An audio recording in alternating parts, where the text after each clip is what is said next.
쌤 오랜만이에요. 네, 쌤 오랜만이에요.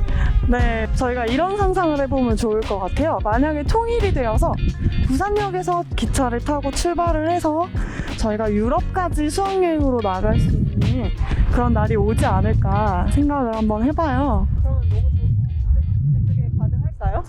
일단 통일이 되면 가능하지 않을까요? 저희가 지금 이렇게 생각을 해본 것처럼 아이들에게도 이제 부산에 와서 부산역에 내리자마자 한번 상상을 해보게끔 하는 거죠. 만약에 너희가 통일이 돼서 기차를 타고 유럽 국가들까지 갈 수 있다면 어디까지 한번 가보고 싶니? 라고 물어보면서 저희가 통일의 경제적 효과를 얘기할 때 사실 아이들에게 좀 직관적으로 보여줄 수 있는 부분이 이 유럽으로 연결되는 열차 개통이거든요. 그래서 그 부분에 대해서 아이들에게 생각해 볼 수 있는 시간을 주면 좋을 것 같아요. 부산 유라시아 플랫폼이라고 부산역 앞에 딱 쓰여 있더라고요. 네네. 그래서 그게 약간 통일 후에 부산역이 유라시아 플랫폼 역할을 할 수 있겠다는 기대를 좀 갖게 했던 것 같아요. 그래서 이게 과연 정말 현실로 이루어질 수 있을지 통일교육 전문가 교수님을 모시고 한번 이야기를 나눠보도록 하겠습니다. 네, 박성춘 교수님 모실게요. 아유, 안녕하세요. 아니, 또 이렇게 부산까지 와주셨네요. 오늘은 제가 이게 통일교육 전문가이기도 하지만 제가 원래 부산이 고향이잖아요. 부산의 전문가이기도 합니다. 제가 기차를 타고 부산역에서 기차를 타고 가면 서울까지밖에 이렇게 가지 못했죠. 그리고 이제 서울에서 도라산역까지 가고 거기에서 철도가 사실상 끊겨 있잖아요. 네네. 근데 이게 만약에 통일이 된다고 하면 이 기차를 타고 신의주까지 또 압록강을 넘어서 압록강 철교를 지나서 중국까지, 중국을 지나서 중국도 지금은 이제 고속열차들이 많이 되어 있잖아요. 그 열차들을 타고 해서 유럽까지 갈 수 있고 블라디보스톡으로 해서 러시아를 횡단을 해서 유럽까지도 갈 수 있죠. 참 그런 상상을 해봅니다. 통일이라고 하는 것은 어떻게 생각하면 정치적으로 어떻고 경제적으로 어떻고 이런 생각을 하지만 저는 아주 순진하게 통일되면 어디 놀러 가지? 그런 생각으로 아이들과 함께 어디를 가고 싶은지 자유롭게 갈 수 있는 그런 생각을 하면 좋을 것 같아요. 네. 학생들에게 그러면 얼마나 이게 와닿는 이야기가 될 수 있을까요? 우리 한국의 우리 통일 정책 중에 단계별 통일 방안이라고 했어요. 우리가 통일이라고 딱 생각하면 통일이 된다라고 하면 어느 날 한 일체제 일국가가 돼서 완벽하게 하나가 되는 통일을 사람들이 많이 생각을 하는데 네. 사실은 그건 굉장히 어려운 일이겠죠. 맞아요. 그래서 우리는 3단계가 있어요. 교류협력의 단계, 국가연합의 단계, 일체제 일국가 통일 한국의 단계 이렇게 생각을 하거든요. 네네. 그러면 통일의 시작은 일단은 교류와 협력이에요. 교류라고 하는 것은 왔다 갔다 하는 거죠. 왕래가 이루어지면 그 왕래가 이루어지려고 하면 사람이 이동을 해야 되는데 이동에 가장 좋은 것이 기차겠죠. 네. 철로가 있고 육로도 이어진다고 하면 그게 교류 협력이고 그것이 바로 통일의 시작이자 통일의 1단계가 되는 것이죠. 그러면 부산역에서의 현장 체험 학습을 그 1단계를 미리 한번 경험해보는 계기로 삼아도 괜찮을까요? 아이고, 그러면 아주 좋겠죠. 네. 여행하면 되게 설레잖아요. 네. 그래서 뭔가 이 통일과 여행을 또 연관지어서 학생들한테 이야기해주면은 학생들도 되게 설레는 마음을 같이 느낄 수 있지 않을까 기대도 돼요.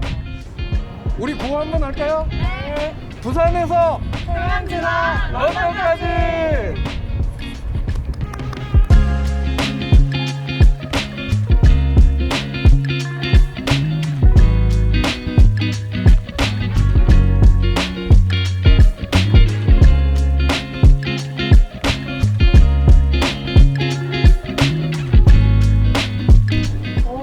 여기 알록달록 집 되게 많은데 혹시 보셨어요? 저는 예전에 친구랑 왔었는데 여기서 사진 엄청 예쁘게 많이 찍었었거든요. 학생들과 함께 여기 오면 정말 좋을 것 같아요. 아이들이 이런 여러 가지 배경과 벽화 앞에서 사진도 찍고 친구들과 함께 즐거운 시간을 보낼 수 있을 것 같은데요. 저희가 특별히 감천문화마을을 선택해서 오게 된 이유가 있을까요? 네, 감천문화마을은 지금 보니까 참 알록달록 예쁘죠. 네. 산 위에 꼭대기까지 이렇게 집들이 많이 쌓여 있는데 통일에 대한 이야기보다는 사실은 분단, 전쟁, 피난 이런 아픈 이야기들이 많아요. 근데 아픈 이야기보다 좀 재밌는 이야기 하나 해볼까요? 네네. 그 옛날에 유엔군이 이렇게 부산항으로 이렇게 많이 들어왔다고 하잖아요. 그때 들어와서 2번 놀랬대요, 외국 사람들이. 왠지 혹시 아나요? 처음에 배가 딱 들어오는데 밤에 들어오면 산 높은 곳에 불이 반짝반짝해서 사람들이 야, 한국 전쟁이 난 이 나라가 가난한 줄 알았는데 저렇게 높은 건물이 있어 하고 밤에 깜짝 놀래요. 네. 근데 아침에 딱 일어나 보면 저기 산 꼭대기에 그때 판잣집들, 초가집 같은 것들이 이렇게 딱지딱지 붙어 있는 모습을 보고 깜짝 놀랐다는 이야기가 있어요. 좀 슬픈 이야기 같습니다. 좀 슬픈 이야기죠. 네. 근데 좀 그러면은 지금 이렇게 되게 예쁘다고 생각했던 건물들이 다 예전에는 피난민들이 살고 있던 그런 동네였던 거죠. 네, 그렇죠. 피난을 온, 이북에서 피난 온 사람뿐만 아니라 서울, 경기, 충청권, 뭐 강원도 지역에서도 상당히 많은 사람들이 피난을 왔는데 삶의 터전이 될 수 있는 곳이 사실은 바다밖에 없었던 거예요. 물고기를 잡는다든지. 왜냐하면 전쟁통에 모든 것이 다 부서진 상황이니까. 네네. 그래서 부산항 자갈치 시장이 가까운 곳에서 사람들이 모여 살기 시작했는데 피난민들이 너무 많아져서 여기 이제 거리가 꽤 되지만 이 산 꼭대기까지 사람들이 모여서 살게 된 거죠. 그래서 지금은 예쁘고 아름다워 보이는 이 관광지가 되었지만 사실은 우리 속에 민족 상잔의 아픔이 있었던 그런 장소로 우리가 또 기억해야 되는 그런 곳이기도 합니다.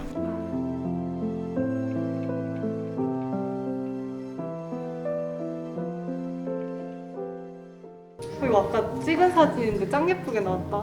선생님 이거 진짜 분위기 있게 나오지 않았어요? 맞아요. 어린 왕자 잘 찍어주셨네. 느낌 있네요. 아니 근데 여기 감천마을에서 저기 바다를 보면서 왜 어린 왕자를 저기 앉혔을까? 어린 왕자는 무슨 생각하고 있을까?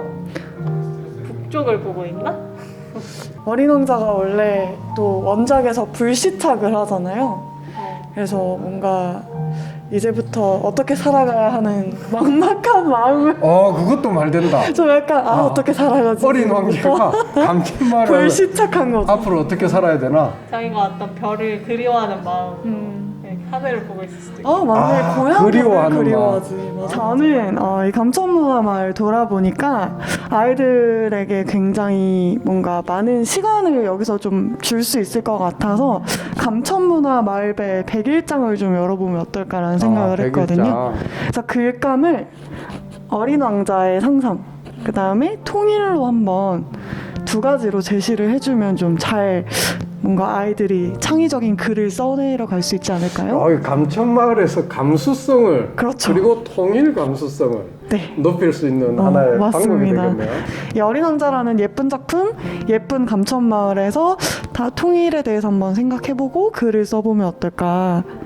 그림도 좋고요. 교수님 아까 통일 감수성이라는 말 하셨잖아요. 근데 감수성이라는 말은 되게 많이 들어봤는데 통일에 또 감수성이라는 말이 붙으면 어떤 의미가 있을까요? 그 감수성이라고 하는 거는 센시티비티잖아요. 내가 어떻게 하고 있게 느끼는 마음인데 여기가 감천 문화 마을이잖아요. 사실은 문화 간 감수성이라고 하는 이론이 있어요. 문화와 문화가 만나면 이게 그 차이에 대해서 어떻게 느끼느냐가 문화 간 감수성 발달 이론이라고 하는 것이 있는데 그것을 저는 남북한 문화가 서로 차이가 나잖아요. 남북한 문화의 이 차이를 어떻게 느끼느냐가 남북한 문화 간 감수성이 되는 거죠. 어떤 사람은 그것을 잘 느끼는 사람이 있고 어떤 사람은 못 느끼는 사람이 있을 수 있잖아요. 그러니까 남과 북이 서로를 알아가는 과정에서 어떻게 느끼느냐, 민감하게 감수성을 가지고 느끼느냐, 이것을 저는 통일 감수성이라는 말로 그렇게 표현을 했어요. 여기가 되게 예쁜 사진 스팟들 많잖아요. 그래서 사진을 이용한 미션 같은 것도 좋을 것 같아요. 사진 찍어오고 또 곳곳에 숨어있는 어떤 50년대, 60년대 물품들, 소품들, 뭐 연탄 같은 것도 돌아다니면 있다고 하고 그런 것도 같이 남겨오는 그런 미션을 줘도 좋을 것 같습니다. 사실 여기 보면 감천마을에 보면 여러 가지 그 상점들이 많이 있잖아요. 근데 과거의 모습을 추억처럼 기억하고 우리 젊은 친구들이 와서 사진 찍고 하는데 어떻게 보면 그러니까 나보다도 윗세대들 우리 아버지 어머니들이 실제로 살았던 삶의 모습이거든요. 지금 젊은 세대에게는 그것이 그냥 신기하고 새로운 추억이 될 수도 있지만 그 시절을 살아갔던 사람들의 모습이라고 생각을 하면 좀 더 와닿는 것 같아요, 저는.